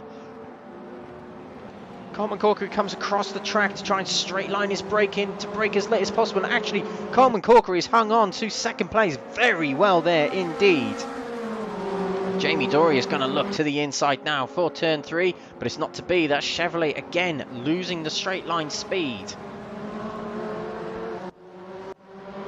Jürgen Madsby Pedersen on the inside of Fraser Rostens here. This might be another place gain for Jürgen Madsby Pedersen. He's got the outside as we approach turn 5. But let's look to Jamie Dory as he's on the inside of Jonas Lindbergh, who shuts the door. Jürgen Madsby Pedersen not able to get it by Fraser Rostens, and now he's under pressure from Jeff Perkins.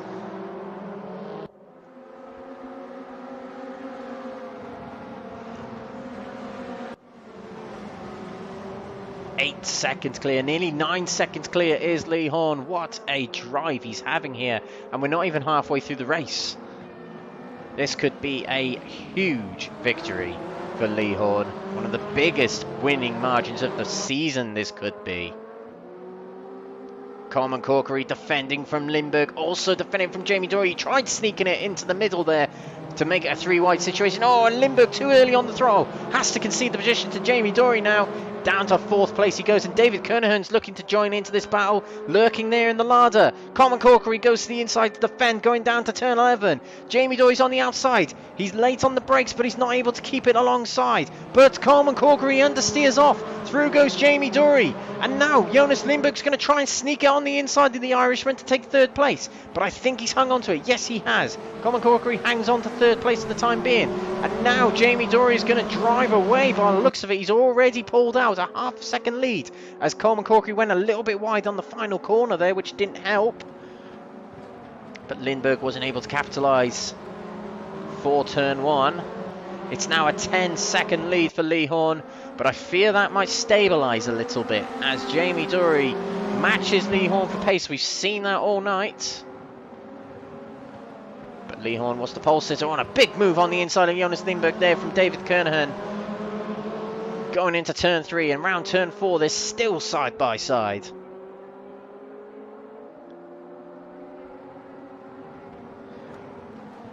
And taking 4th place in the end was David Kernahan. Down to 5th goes Jonas Lindbergh. It's still fairly close. The entirety of 2nd to 10th place. And no more than a second apart. Well, actually, Steven de Grevelier has just dropped to more than a second behind Jürgen Madsby Pedersen. And now it's stretched back to within a second between each of these cars. It's very close tonight. Very good racing here at Twin Ring Motegi. This has been one of my favourite rounds of the season. Definitely up there with the likes of Salzburg Ring was a great one. Paul Ricard was great. I really enjoyed Paul Ricard. David Kernen looking to get himself on the podium spot, but Coleman Corkery will be desperate to hang on to it. It'll be his first podium since Spa-Francorchamps. Oh, and a big nudge from David Kernahan just to give Coleman Corkery a bit more acceleration at the corner. He hangs on to 3rd for the time being as Jamie Dory breaks away from this pack here. Oh, and Coleman Corkery cuts the corner a lot there. That's definitely going to be a slowdown penalty, and a big undercut now from David Kernahan. He'll stretch it past Coleman Corkery to take 3rd place. Big mistake there from the Irishman, and he will drop down to 4th place, but he's not going to give up. He's going to dive straight back to the inside. Yes, he is, and he might well have taken it. Has David Kernan hung on to the inside? I think he may have. Yes, he has. Down the 2nd straight here. Swapping of positions on our timing there. Coleman hangs it round the outside. Is he able to keep it round the outside for turn 4? Kernahan is trying to get it back in front. Oh, he moves across to try and take it ahead of him. Coleman looking all ways. I think he has just pulled over to serve a little bit of his slowdown penalty, actually, as Coleman. And that will surrender 4th place as well to Jonas Lindbergh. He's under pressure for 5th place now. So Coleman can't give this up. He's got to get his head down and try and get back up there and battle again for 3rd place. But the 2 race winners of tonight so far, David Kernan and Jamie Dory, are back into the podium spots here. Kernahan knows he needs to get big points out of this race to keep Lee Horn within reach in the championship. He got big points on him in the previous race, but he lost points to him in race 1. So this might be advantage Lee coming out of tonight.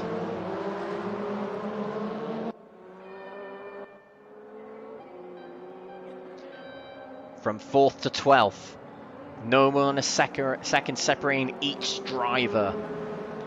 Oh, and there's a big move on Jürgen Madsby Pedersen. Made a big mistake there, braking way too late, and that causes havoc for Fraser Rosters and Coleman Corkery. Oh, and a spin! A spin for Fraser! I think that was contact with Jeff Perkins, and that sent him round. Oh, what a dismal end to what was looking like a great race for Fraser Fraser Rostons. And that is game over for Fraser. He won't be able to catch up with this pack now. He falls to 7 seconds behind. And this is getting real interesting for these. It all started with Jürgen Madsby Pedersen braking way too late for turn 11. Ollie Hansen and Steven de Greveni are battling again like they did in race 2. It splits up a little bit.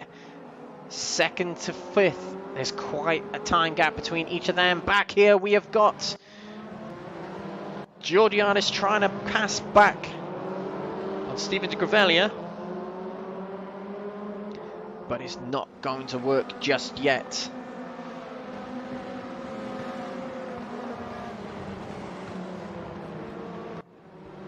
Jeff Perkins trying to work his way back towards Coleman Corkery. And I fear that might have been an incident involving him and Fraser Rostons, which might be one for the stewards to look at later on. But there's nothing he can do now. He's just got to get his head down and see what he gets out of it, see what he can get out of this race. Because he looks always to try and get by Coleman Corkery. 10 minutes to go in this race. And it is a 10+ second lead for Lee Horn at the top. As he spins it! Literally just as we look there, he spins it and he pulls it back around very quickly. And literally just as we look to him then, he spins it again on the same corner as he did in the previous race. So that now drops the gap to 4.5 seconds between him and Jamie Dory. This is opening up to Jamie Dory. If he can get some good laps in, he might catch Lee Horn. Well, that was spooky. Literally turned straight to Lee Horn and he went into the slide. He's got to be real careful he doesn't do that again. It's a very tricky corner. Is the final corner, well, it's the last but one corner. It is actually turn 13 that can send the cars round. You brake too hard on the brakes and it will dig the front in a bit too much and give it too much bite, which is what sends it round. And the rear is not stable enough to keep hold of it. These are very loose rear ends on these cars.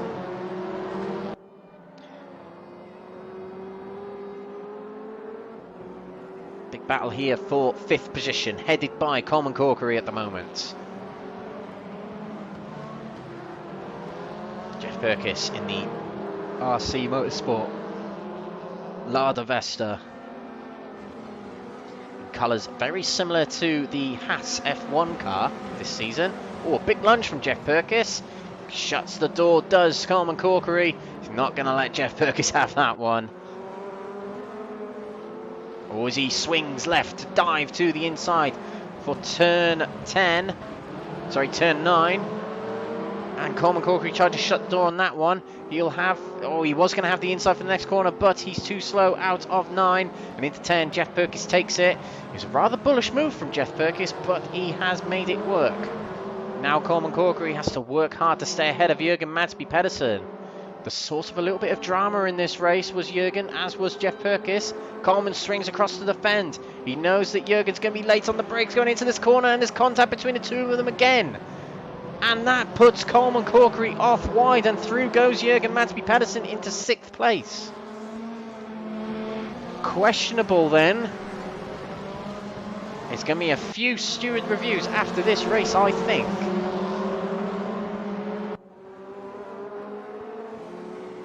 Coleman Corkery might feel a little hard done by in this race. He has dropped from 2nd place down to 7th. Oh, and I think he's given a little bit of payback to Jürgen there. Trying to swing it back up the inside, and that actually upset Ollie Hansen behind. And that put Steven de Greveni back past him. But Steven de Greveni in the slower Chevrolet is under trouble from the blue Honda, but keeps hold of the position going through into turn 3. And actually gets it back on the inside of Coleman Corkery for turn 4. Sneaks it by. Great move from Steven de Greveni then. Coleman trying to get it back past. Very late on the brakes is the Honda. Powers it through the corner, does Coleman Corkery, and back ahead he goes. This is very feisty fighting from this crew here, from this group of drivers. Trying to grab the last few bit of points that will help their championships. Every driver in this championship, as we see a big move for Steven de Greveni again, and gets it by.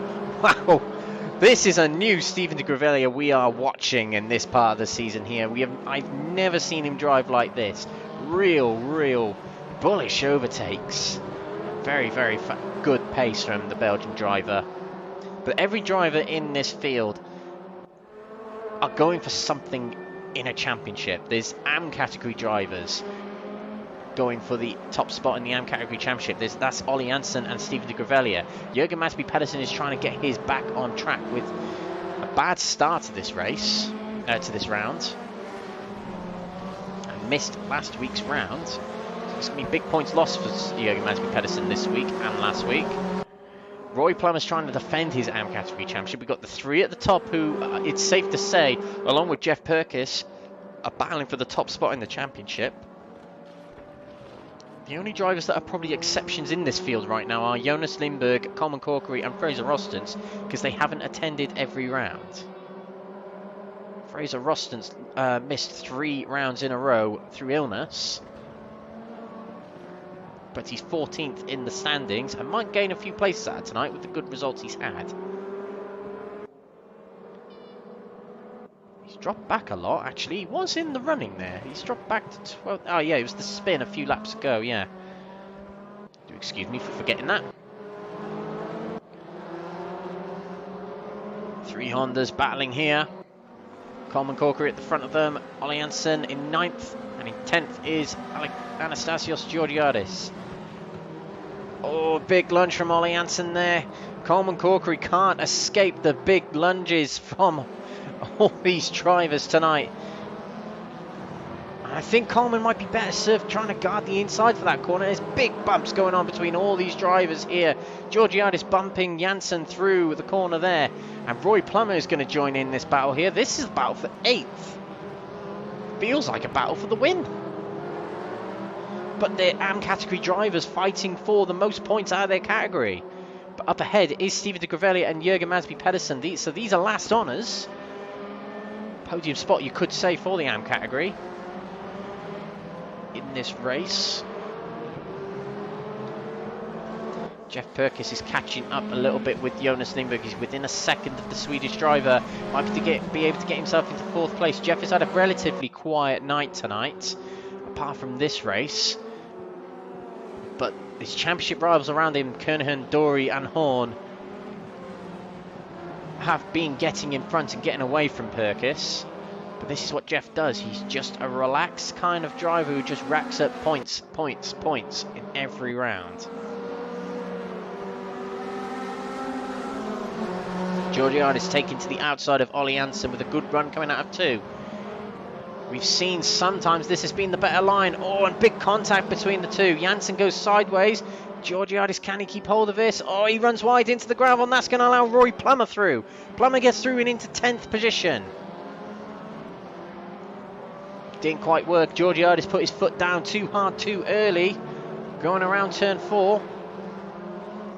Jeff Perkins is really catching up with Jonas Lindbergh, and this could be a big battle for 4th place. 2 drivers that I consider some of the most difficult drivers to overtake in this series, based on experience. Jonas Lindbergh and Jeff Perkins going for it for 4th place for what could be the penultimate lap here.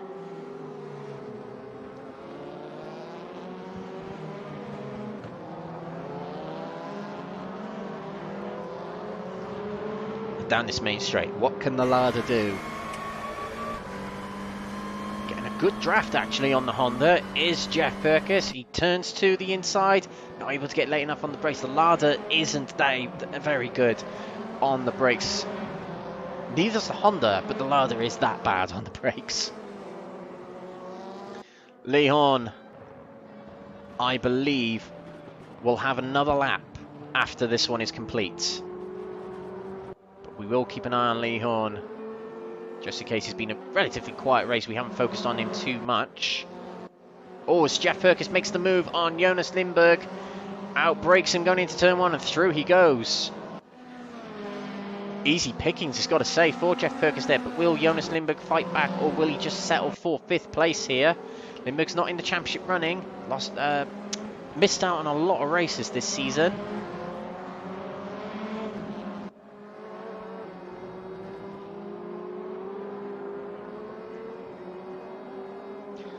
top 4 in the championship. What will be the top 4 in the championship are in the top 4 of this race. Not in the order they will be in the standings, but it could well be a big battle between those 4 in the final rounds of the championship. 3 races to go after tonight. We have Shanghai next week, the intermediate WTCC circuit. Then we have Chang in Thailand, and then we have the Nordschleife. Shanghai, a very fast track with a very long straight. And Chang is another circuit with very long straights. It's a very fast track is Chang. And we have the Nordschleife, which has got very slow sections, very bumpy sections, very fast sections. It is the mammoth of motorsport. Li Horn starts his final lap here, and he'd be pleased with this win. If he'll feel like it's a win he could have or should have got in race 1. He made a mistake in race 2. Could have been a good result in race 2, but in this race, it's going to have to be that win he was looking for. And the Apex Tracks Driver of the Day award is going to be given at this point. It's been quite a few notable drives from a few drivers tonight, but I would say the only driver that's actually had a flawless night tonight is Jamie Dory, my Apex Tracks Driver of the Day for tonight. I think an honourable mention needs to go to David Kernen, and I just looked in the comments actually on YouTube, Liz Whiteley nominating David Kernen for Driver of the Day. I think he's a very good second place, but for me it goes to Jamie Dory just because he's the only driver in the field that has had a flawless night, a drama-free night. Kernen has had a very good night. He's going to be a big fighter in this championship. Something's happened to Li Horn.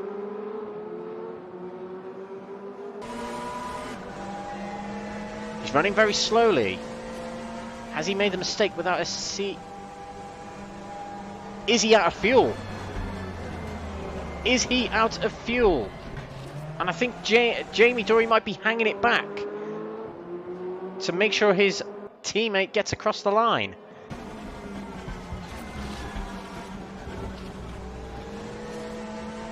Li Horn comes out the final corner. Is Jamie Dory going to take this? No, he isn't. He's going to let Li Horn have the win. And I think Li Horn was out of fuel, but he makes it across the line to take the win here in race 3. Whoa, in very close, dramatic circumstances. Although I'm not sure if he was out of fuel. I'm not really sure what Lee was doing. But he takes the win. Jamie Dory, our driver of the day, takes second position from David Kernen. A good night for him in third. Jeff Perkins in fourth position from Jonas Lindbergh in fifth. Jürgen Madsby Pedersen goes from the back to sixth position. And there are your classified results of this race here. Li Horn with the fastest lap. Li Horn with a little bit, making it a bit difficult for himself, but to get the win there. Just ahead of Jamie Dory from David Kernen in third. Perkins fourth. Lindbergh fifth. Jürgen Madsby Pedersen sixth. From De Gravelia, a good night for him as well in seventh. Coleman Corkery, a difficult race for him, but he comes through in eighth. From Ollie Janssen in ninth, the AM Category Championship leader. Roy Plummer, the defending AM Category Championship winner, in 10th. From Georgiadis in 11th. Fraser Austin's a difficult race for him in 12th. And Mark Arrowsmith, a DNF for him, sadly, in 13th. Well, there we go, everyone. That has been the World Touring Car Challenge, Round 9 at Twin Ring Motegi, presented by Crest Autosport and NXTGEN Racing. Next week, as we've mentioned, we're off to China, to the Shanghai circuit, a circuit we've missed from the Formula 1 calendar for many, many years. But we're heading to China for a very difficult track, the notorious Turn 1 that is almost 270 degrees. The very long back straight, which is over a kilometre long, and a track that is a killer on the tyres. It's going to be great racing there. Very wide circuit as well, so plenty of side-by-side action. This has been Crest Autosport and Next Gen Racing hosting the World Touring Car Challenge. Thank you very much for watching, everyone. Please do give us a like, follow, share, also subscribe from wherever you are watching. My name is Alex Everitt. I've been your commentator tonight. We'll see you next time in China. Thank you for watching.